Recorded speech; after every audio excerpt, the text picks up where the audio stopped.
en direct de Rome. Bonjour François. Rome pour nous parler d'une autre ville italienne magnifique, Florence, où pourtant un vent de mécontentement souffle dans la rue depuis le début de la semaine. Depuis lundi, en effet, c'est toute la communauté sénégalaise italienne qui manifeste et qui se dit, maltraitée par les Italiens. François, vous confirmez, c'est vrai qu'il y a eu un meurtre de l'un de ses ressortissants et que depuis, les esprits s'échauffent et qu'on parle d'actes racistes. Oui, alors il n'est pas du tout prouvé que ce soit un acte raciste. En tout cas, c'est évidemment très troublant.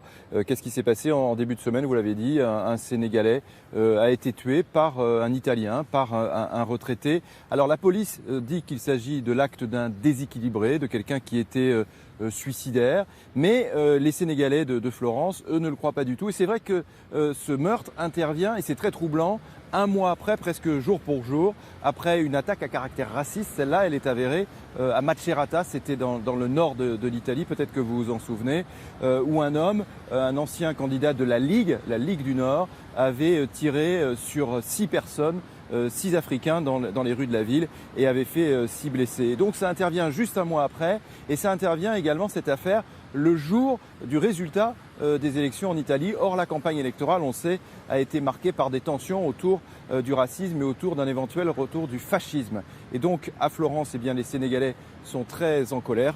Je vous propose de regarder notre reportage. Des scènes de saccage en plein centre de Florence. La communauté sénégalaise de la ville est en colère. Depuis 2 jours, au cri de « le racisme, ça suffit », elle manifeste contre le silence des autorités après le meurtre de l'un de ses ressortissants. Lundi matin, sur ce pont, un vendeur ambulant sénégalais est tué de 6 balles à bout portant par un Italien âgé de 65 ans. Le meurtrier est immédiatement interpellé.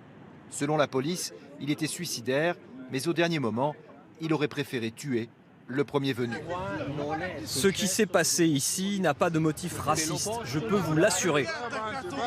Ses compatriotes, eux, ont une toute autre version, surtout au lendemain des élections. On a voulu minimiser le fascisme et maintenant il se retrouve au gouvernement. Voilà le résultat. Matteo Salvini a répandu sa haine dans tout le pays. Un blanc prend un pistolet et tue un noir et vous dites que ce n'est pas raciste? C'est quoi alors? Chose troublante, il y a 7 ans déjà, à Florence, 2 ressortissants du Sénégal avaient été victimes d'un meurtre raciste. J'espère que Florence, ville du monde, ville de paix, va encore une fois aider ceux qui souffrent. Hier après-midi, nouvelle manifestation. Le maire de Florence, bousculé et insulté, a dû battre en retraite. Alors, du coup, j'imagine, François, que cette affaire commence à faire pas mal de bruit en Italie, non? Alors paradoxalement, au début, pas tellement, parce que justement, les autorités ont tout de suite dit qu'il s'agissait de l'acte d'un déséquilibré.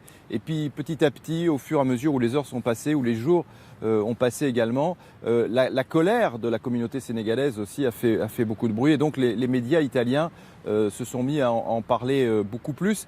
Et il a été annoncé hier soir qu'une manifestation nationale contre le racisme aurait lieu samedi à Florence. Alors, en tout cas, cette affaire est intéressante parce que pendant la campagne électorale, je vous le disais, il y a eu des tensions très fortes. On pensait qu'avec le vote qui a eu lieu, avec le scrutin qui a eu lieu, tout cela allait se calmer. Pas du tout. On se rend compte que le pays est encore traversé par de fortes tensions et que le scrutin, ne les a pas calmés. Merci beaucoup François pour toutes ces précisions, toutes ces informations sur cette affaire, sur cette tension, affaire que vous allez suivre bien sûr pour nous. N'hésitez pas à nous en reparler.